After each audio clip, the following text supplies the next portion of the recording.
Welcome, Cory Withrow, to the Take Flyt podcast. Cory is founder of the King's Craft Coffee in Poway, California.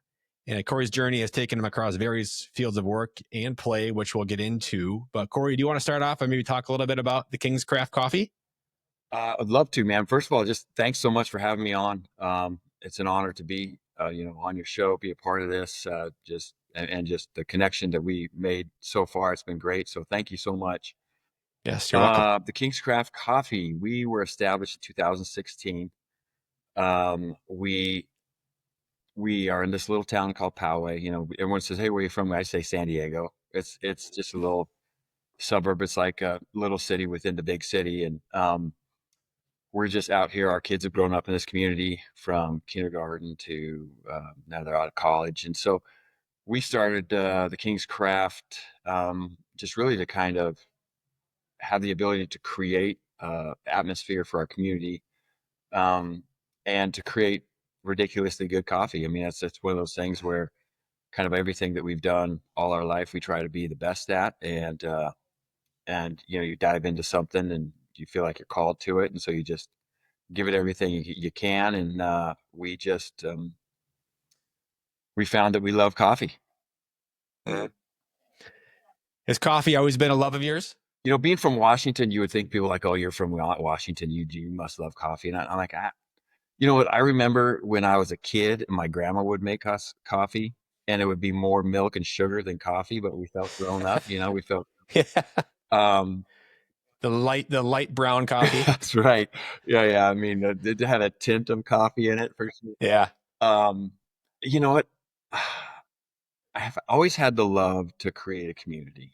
And then coffee was just kind of my vehicle that we've used for it. And then I've grown over the last, decade to just really, really love coffee and love what it can do. And Yeah. there's health benefits to it. There's obviously the caffeine benefits to it. But there's also like an art to it that I didn't know that I like. I mean, as meathead as I am, I didn't know that I could be artsy, and I guess I'm not.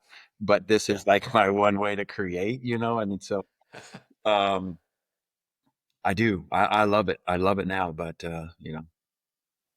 That's awesome. So do you have more than one location there? we do. We've got two locations. We've got one in our little town of Poway, and then we've got one kind of more closer to downtown. In like we're more of an amenity to office, a big office building down kind of downtown area. So it's a great little location, just kind of like pick up, grab and go type stuff. But we've got two. Yeah. So I haven't been in Minnesota. I haven't had a chance to get out there and visit yet down to your location. But as far as like a traditional coffee shop, I think of go in, sit down, get some work done, maybe put the earbuds in. Is that your vibe, or is it more kind of a grab a coffee and leave for the day? And no, we definitely, so with our Poway location is definitely that vibe. We get a lot of people in there that meet to have meetings because we've got kind of like community tables. We got people that throw their earbuds in and work and do. We've had two people in there write books in there, and so yeah. I mean, it's kind of that. We've got a great outdoor seating area, and I really got kind of my inspiration of creating the community when I lived in Minnesota. And I don't know if you remember when Caribou caught me. This kind of dates me a little bit, but back in like '99 was my kind of first full year with the Vikings. And I think Caribou Coffee came in and they just had like a living room type feel to their cafe. I do. Yeah. Fireplace, like some leather chairs. Yeah. So we've got leather chairs. The wood that we brought in from our cafe, we brought it from my hometown. My uncle like made our tables from the wood where I grew up, this lake that I grew up on. Like we've got a wood wall from the wood from my hometown in Spokane, Washington. Oh, cool. And so we definitely have we really wanted to create like this kind of farmhousey, supper type, come and hang out and as many people as you want to bring them. And that's kind of, it's and having this coffee shop has opened up some pretty fun doors. Yeah. Well, when I think of coffee shops, it's such like it can be such a big part of a community, a place that people go to, whether they want to sit by themselves, whether they want to face the wall, whether they want to face out to the open, whether they want to have a meeting, whether they want to sit next to someone or sit away from someone. There's so many things that the coffee shop can bring, and it's such a integral part of a community. And I think when you talked about community, you hit it spot on. It's a place that people go to kind of just feel this certain energy.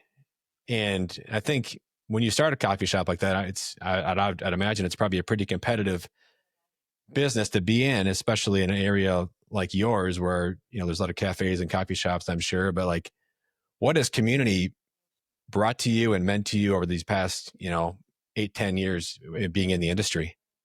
Man, that's such a great question. I think for us, it's like I was just having this conversation with a couple of my employees. People come in there, and we're not a drive-through. We don't have a drive-through, and so you've got to walk in the door. You got to walk up a couple stairs, and um, but our regular customers will just come in just to get a cup of coffee. You like what? Like, you go do a drive-through, and there's been a couple like big box competitors that have opened up in our town. And oh, you're worried about this, you're worried about that. I'm like, no, they don't do what we do. Mm-hmm. And that's create this space for these elderly cats that walk in to get a cup of coffee, not like anything fancy pantsy, but just so they can say hi, so they can Yeah. see familiar faces and friendly faces that they may not see the rest of the day. And I think for us to be able to create someone that can leave their house, um, just to breathe, just to be like, oh man, I get to see a friendly face, so I get to see somebody who's going to know ask me at least how my day is going to be, ask me what I'm Yeah. doing, to where we get like groups of people that will call and say, hey, can I get the table? Um, I've got this group coming in. I've got this Bible study. I've got this.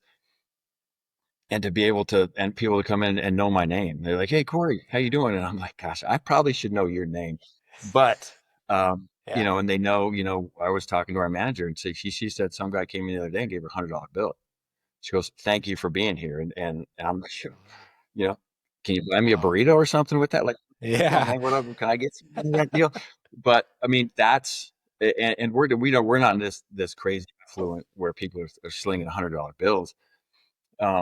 But to be able to create a space that allows people just to feel, um, I don't know if it's generosity, if it's just the ability to have a place to come smile. Yeah.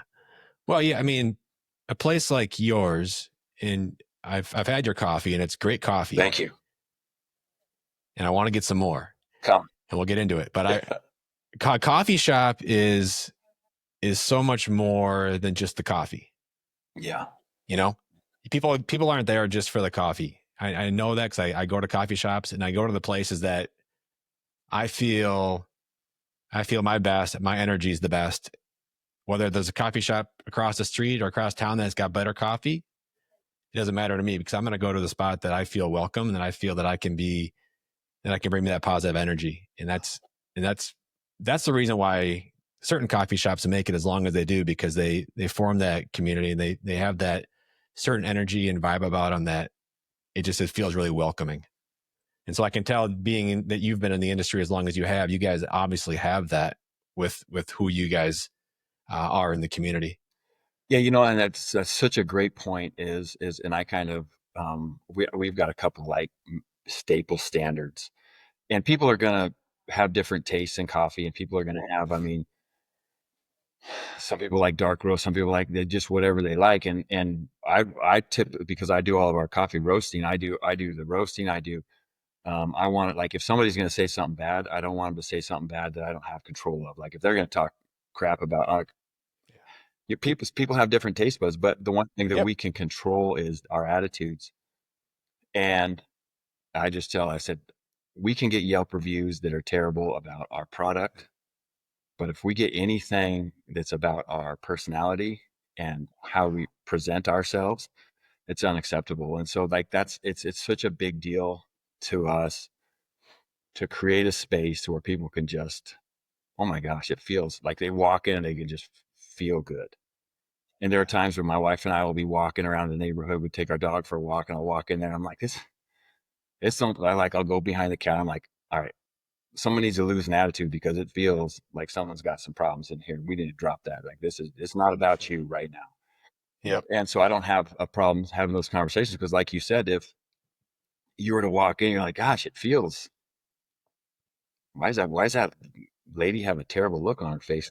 Yeah, it just feels Yeah, off. feels Yeah. off. And so we've done a really good job of creating a space where people can just literally just come in and be like, oh man, we hear it a lot. I feel so good. It feels like home. I feel like I'm home.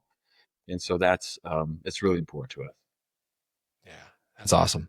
So the bag of coffee that I got shipped was a backwards K collection dark roast whole bean coffee. And it was phenomenal. We recently got this all in one what do they call it? It's like a grind and brew Okay. coffee. Yeah. So it spits out some really good coffee, and I had yours, and I was super I was super excited. It was the best morning I've had in a long time. Talk about the backwards K collection collaborations, and kind of, is that something you guys have done for a while, or is it relatively new to your business operation? We've done some collaborations. Nothing like this. Nothing that I've been this excited about. But we've done like coffee beers. We've done because in San Diego, like the beer scene's a pretty big deal in the craft beer. Yeah. So we've had opportunity to do some craft like coffee beers. We've done some in my hometown of Spokane. But this is like a collaboration that we've done that we've launched on our website with a guy who pitches for the Seattle Mariners, Austin Kitchen, and met him through a great friend of ours, just a longtime friend from a buddy of mine back in Minnesota.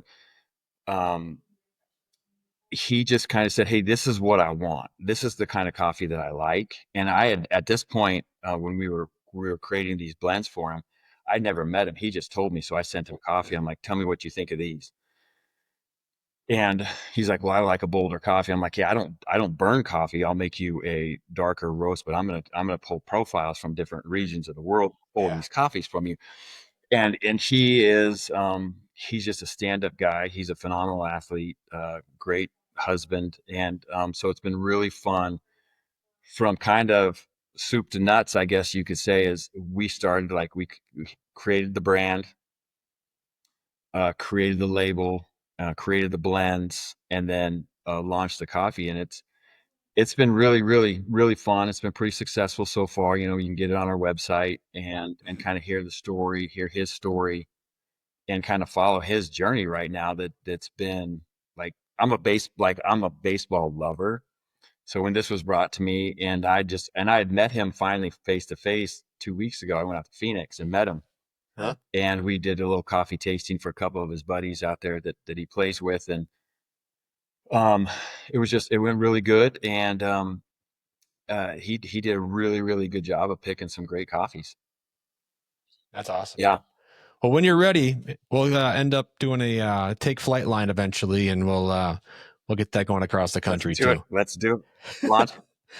Hey, so I know you always haven't been in the coffee roasting business, and when I introduced you earlier, I'm sure a lot of people heard the name Cory Withrow. I'm like, I recognize that name from somewhere, but why? What's he doing in the coffee industry? What? Yeah. So for people that don't know you, what were you doing? What was your main job career out of college? I played in the NFL. I got picked up as a free agent out of college to the Minnesota Vikings in 1998. Came there with Coach Green, Coach Tice, and then just that team in '98 was phenomenal. One of the best. Yeah, yeah, and just full of just amazing dudes too, like just great people. Ended up getting cut in training camp in '98. And just not, just didn't wasn't making it, just barely, I guess. I don't know. Got cut, went home. Was substitute teaching and working in a warehouse for Costco, and I got this call from back in the day. They had NFL Europe, and I don't know. You remember old NFL Europe? Yeah, I remember Yeah, that. you remember that? Yeah, yeah, Scotland. So, anyways, yeah. they called me, and I called Coach Tice at the time, was our offensive line coach, and I said, "Hey, I got this opportunity. I'm thinking about just quitting football together. I got picked up by the Cincinnati Bengals at the end of 1998 to go out and long snap. And then that just didn't work. And so I called Coach Tice and I said, "Hey, what do you think? Do you think I should go to this NFL Europe thing, or think I should just hang it up?" And he goes, "Hey, let me call you back at 5 minutes." And I'm like, "Oh, geez." Like that was the kiss of death, right? Like no one's Yeah. gonna call me back in 5 minutes. I didn't have a cell phone. I was had like a landline. And 5 minutes later, he called me. He goes, "Hey, I just talked to Coach Green. Do you want to come back out and try to make this team?" And I said, "Are you serious?" He goes, "Yeah, but the problem is that we have our first mini camp in 3 days. Can you get on a flight and come out to mini camp?" And I said, "Yep." And you bet I can. I Yep. ended up sticking around in '99 and then stayed there until 2000, the end of 2005 season. And then came out to San Diego, where we're currently at right now, and was with the Chargers from 06, '07, part of 2008, and then got injured in 2008, went out to St. Louis, the Rams in '08, and then kind of finished my career up in Seattle, the Seahawks. I got hurt and was old and was done. Yeah. Yeah. Wow. So how long was that career? Oh, well, 98 the to NFL 10 says it's years? 11 years, but Yeah. I probably played 10 seasons. Yeah. Undrafted. Undrafted. That's a great story. Undrafted. Yeah, I was a walk-on in Yeah. college too. I walked Were you Yeah, I really? walked on. I was there. I mean, the kind of the whole, um, "Oh, you're too small to play in the Pac-10. Oh, you're too small to play in the NFL. You're not fast enough to play in the NFL." Well, you are old. You played in the Pac-10. Yeah, I am, yeah. That's great. So Is is the cliche true? You hear this from athletes, but this is, they get to the pinnacle. This is something I've dreamed about as a kid. Did you, when you were 7, 8, 9, 10 years old, playing in the backyard football? Was it literally something you dreamed about making it to the Oh, NFL? yeah, for sure. Yeah. It's funny, but, like, for chubby little kids, you never think that you're gonna be blocking people in the NFL. You always dream about catching. You're just trucking over Yeah, kids. or catching the touchdown or throwing Yeah. down. Um, but, I remember being out in my back, and I had an older brother and older sister that, were super, eh, just active, and we would play wiffle ball or football or whatever we do in the back. Yeah. I just always thought that I was gonna be the next Franco Harris or, you Mhm. know, I don't know.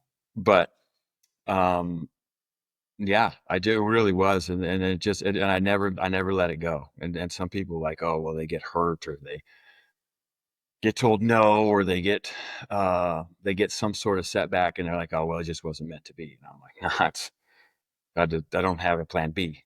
So I'm gonna do it, and this is my plan." So, and I kind of take that same mentality with the coffee business. We had some struggles in 2020 and things, and I just didn't have a plan B. I didn't have oh, well, I can go do this because I can't operate my shop. And I'm like, no, I'm just gonna operate my. We're just gonna stay open. Yeah. We're gonna still be the light in the community where people are like, oh, this Wow. gloom and doom. I'm like, nah, we're fine. We got everything right where we want it. Just come on in, grab a cup of coffee. You don't have to stay. Obviously, nobody wanted to Yeah. stick around, but we were still open. So I guess that's just kind of always been our mentality. Is just never. We just set our mind to it, and we'll figure it out. Yeah. Where do you think that mentality, can you trace it back or think back to maybe how you became who you became, or that mentality, that perseverance, kind of the walk on to the undrafted to 10-year career to, opening a coffee shop, getting through COVID and just like the never quit, always find a way mentality. I don't know. I think I was born into it. I think my daughter's funny. My kids send me stuff all the time that they're little memes or something. It's like, oh, great, I didn't get generational wealth. I got my dad's work ethic.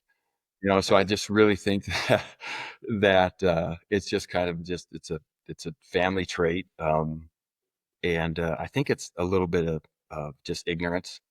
Like I mean, I'm not very rational in my thinking. I'm the dreamer, and just I guess that would be my answer. Is usually I've got a ton of faith, and um, so we just send it. Yeah. That's awesome. So 11-year career, and I'm always fascinated by this, just from the fans' perspective, outsiders' perspective, outside of like professional sports. There's you hardly ever hear the press conference of the guy retiring. You just never hear a guy's name again, Yeah. and you're always like, "Well, what happened to so and so?" Or why isn't he on the roster anymore? And you look him up and like, "Oh, he hasn't played in 3 years. He just never got the call back, or he didn't wasn't." I never saw the press clippings or the press conference or anything like that. Like what so at the end of the 11-year career, you wake up one day and it's over? Or what was it for you that said, I'm no longer an NFL player? I think I realized that, yeah, going into my last year, I think that most guys understand their physical abilities and like what gets them to the point. There's a physical and a mental side of it, and there's certain things where you just mentally just like, I'm not able to do this every single day. Um, or physically, like for me, I felt like I was losing a step, and you can feel like it's not like, oh wow, man, I can't believe they just the when guys retire, they know probably before obviously everybody else knows. They can feel it. I could feel it in my body. I'm like, gosh, I used to be able to reach a guy in a three technique. I used to be able to get my hands up, and I'm like a half a step short. And I'm like, this is it's if I can't do that. Um, and so coming to that realization was it was a pretty, I mean, obviously I played enough football in my life. Like I'm never like, oh man, I should have done it. I'm like, I've never ever felt that. I've Okay. just always been like, I can't believe I fooled somebody for this long. That you know, people like see my wife and like, man, she's super hot. You're like, yeah, I fooled her. I fooled. I don't know. I don't know what she's doing, but I've outkicked my. Unreal. Yeah,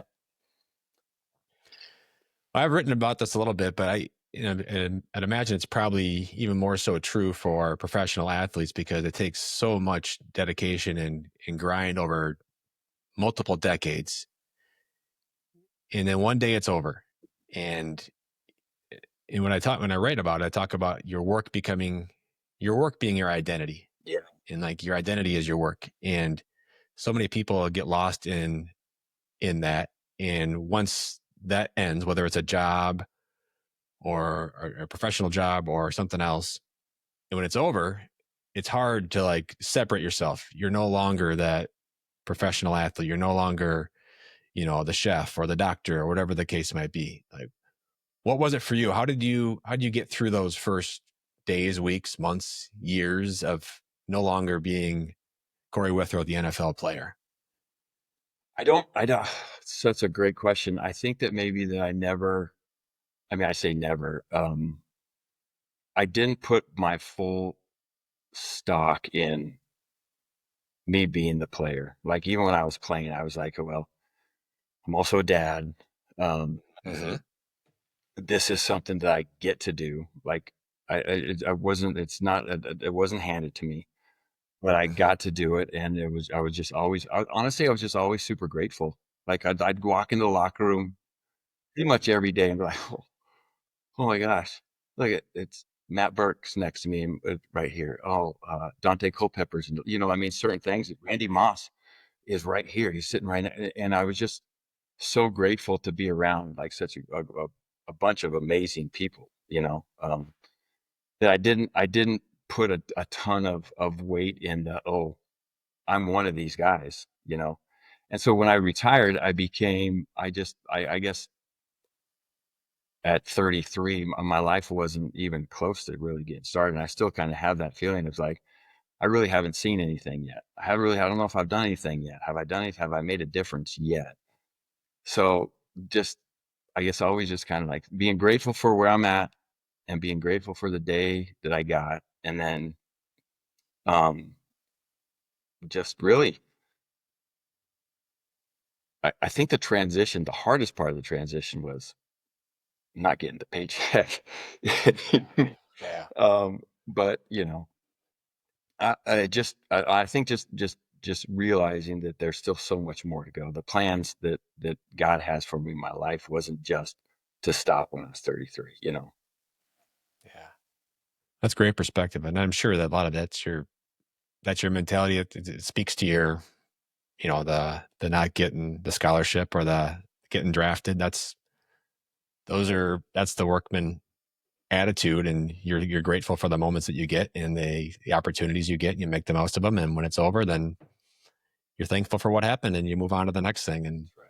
it sounds like that's exactly what you did. So what happened? So what was your first career job after football? Yeah, I got into sales. I got into medical device sales, Uh-huh.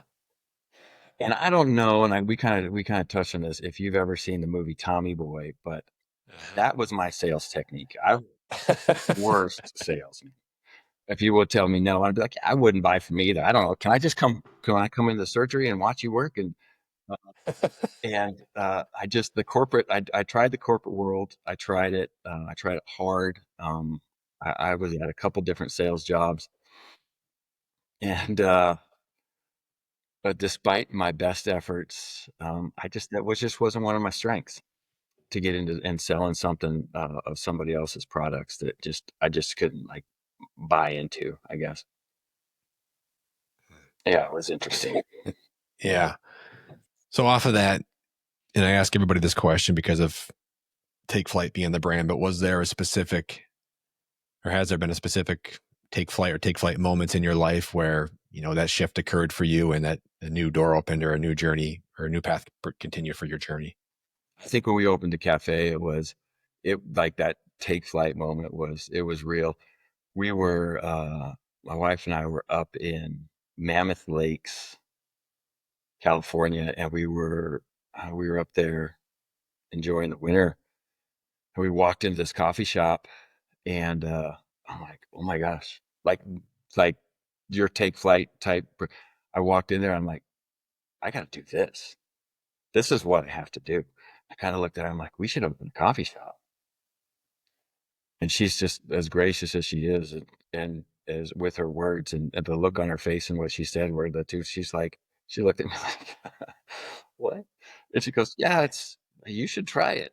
Um, and, and what we just kind of like talked it through, and we talked it through, and we talked it through. Um, we have a thing that we do at our church every year. It going into one year, going into a new year, and we call it Shredder Sunday. And we take everything that we want to be done with from the prior year, and we shred it. Mhm. And we're like, a new year, new us, whatever. We we write down things that we want to get rid of, and it was the Sunday landed on first on the 2016, and the second was a Monday, and my phone rang. We were sitting, I was working my sales job, and we had a home office and or where desks are right next to each other, and my phone rings, and it's my boss from my job, and he goes, hey, you're fired, and we're going to give you a month severance, and you're just not good at this, and Oh we're my going to gosh. fire you. And I was on my phone, and you can kind of hear it. She was close enough to where she could kind of hear it. She could see my reaction, and I hung up the phone, and I said, babe, I just got fired.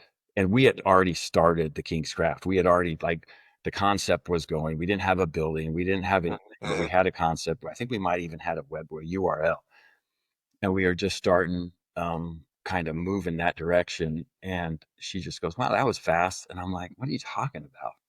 She goes, "Oh, I wrote that you would be done working in the corporate world and start coffee full time." I'm like, oh, so that was kind of like our legit take flight moment to be like, okay, we're going to send it. We don't, again, we just don't have another plan. And this is what we're going to do. So we did it. And that was the January 2nd of 16. And we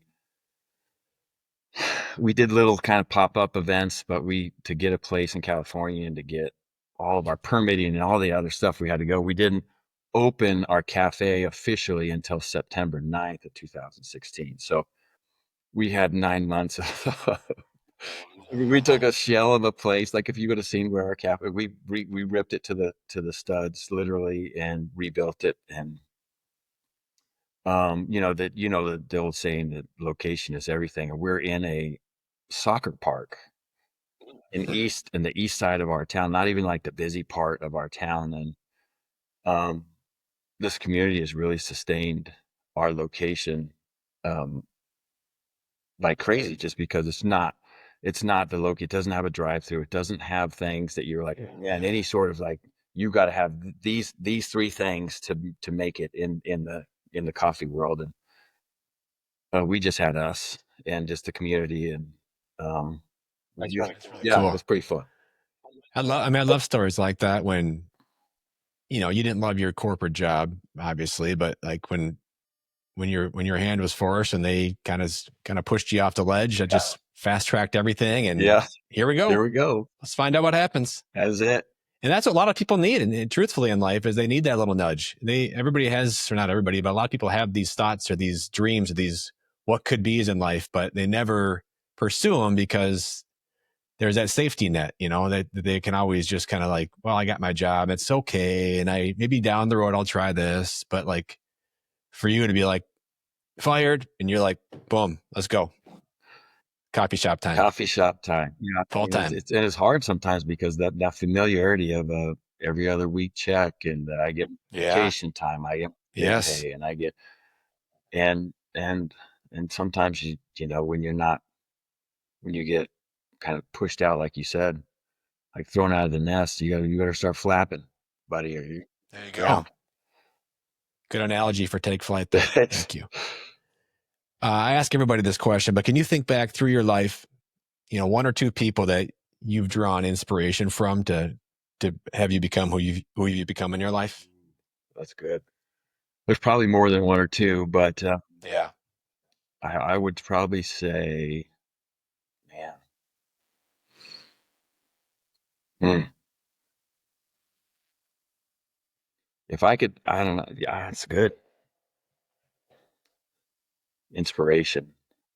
I would say, I had like a mentor, uh, young, really early on in my life, like when I was 14 or 15. I was going down a path that was, I mean, I showed up in handcuffs at my mom's house, at my house, and then just kind of had this mentor be like, dude, what are you doing? Like you could go here, you could go here, and and just, but he showed up, like he was just, his name's Scott Garsky. He just showed up and was like, he just had that job that he probably settled, but it allowed him to do stuff like that. Dude, he would pick me up and be like, "Hey, we're going to the gym. We're gonna work out," and then he would just not like, man. I remember being 15. I'm like, this guy doesn't stop talking. Yes, but he just would just words of wisdom. Back then we didn't have like, I mean, I sometimes I think I drop words of wisdom on my kids or people that I'm around because I hear them on my social media or I watch Mm-hmm. podcasts or I mean, there's so many just different opportunities, and I don't know, he would just say them, and um, that I think that really kind of shifted the direction of my life um, quite a bit. And then if I could say the second one would just be my family. It's just one person, Yeah, for big. sure. Just big Irish family that would always be together, and just the support that you would get from that was it was, and it's still, you get together. I remember I got my helmet knocked off, and they took this picture, and it was in Sports Illustrated, and E.J. Henderson knocked my helmet off. Oh Yeah, yeah, I mean, and he's a big guy. it was just one of those things, and it got me, and like my head was snapped back. It was just a bad picture. I mean, EJ blasted me, like lit me up, and Oof. it was like we just second page you turn in Sports Illustrated, and there it was, and I'm just so embarrassed, and I'm just like, oh my gosh, and Not the way you want to make a the magazine, huh? way, especially in Sports Illustrated, as a kid, you got, I'm gonna be on Sports Illustrated. Yeah. Here you go. Um, and I remember seeing it, and my mom's like, "Oh, I saw your picture in Sports Illustrated." I'm like, "Oh God, no, mom, so sorry, I'm so embarrassed." Gosh, your hair look. Did you get a haircut? Mom, you're not supposed to see my hair. Yeah, How am I here. supposed to be on? And so it's just stuff like that that I would just like just constantly encouraging, and just constantly just everybody in my family has just always been like that. Yeah. And now you're that for the community at the coffee shop, the King's I Craft. am just a ray of sunshine. Yeah. Yeah. You got to be around. I mean, you're around. You're always present. People recognize. They always say, the smiling face when you walk into a store or a restaurant, or I mean, that's small things like that make people's day, as I'm sure you know. Yeah, that's true. It's all people need sometimes, the smile. Mhm. One last question for you. Are there any specific words or insights to someone that might be on the verge of taking flight in their life? I just say, I mean, if you feel like you need a change and you need to lift off and launch, don't ever forget why you're doing it. Because I think that's a lot of we get stuck in like year 2, year 3 of this. I mean, it's a lifelong march. It's not Yeah. oh, I'm going to be a billionaire in 4 years. You might be a hundredaire in 4 years, but you know what I mean? Like it's don't ever forget why you started your journey. Uh-huh. Because I think that's the most important thing. I think that sometimes we lose it. Things get foggy when things start getting. I think if you can just keep the main thing, why you start something is why you need to just continually hold on to it. That's so good. Yeah, I love that so much, that it's all about the process, and you just gotta. Not every day is going to be sunny, and that's what It's hard to appreciate sometimes in the moment, but looking back and really like knowing that you put everything into it, the grind was all worth it. The process is what it is. You never know what's going to happen, but if you keep your purpose and your why and knowing what that is kind of right in front of you, then you're going to be okay. Absolutely. Absolutely. I love that. Cory, thank you so much for sharing your story today. I really appreciate you jumping on the Take Flight podcast with us. Man, thanks for having me. It's been an honor. And hey, you want to launch a Take Flight blend? Let's do that. We're going to do that. We're going to do that. Let's do it. Appreciate it. Thanks everybody for joining, and we'll see you on the next one. Thanks. Take Flight.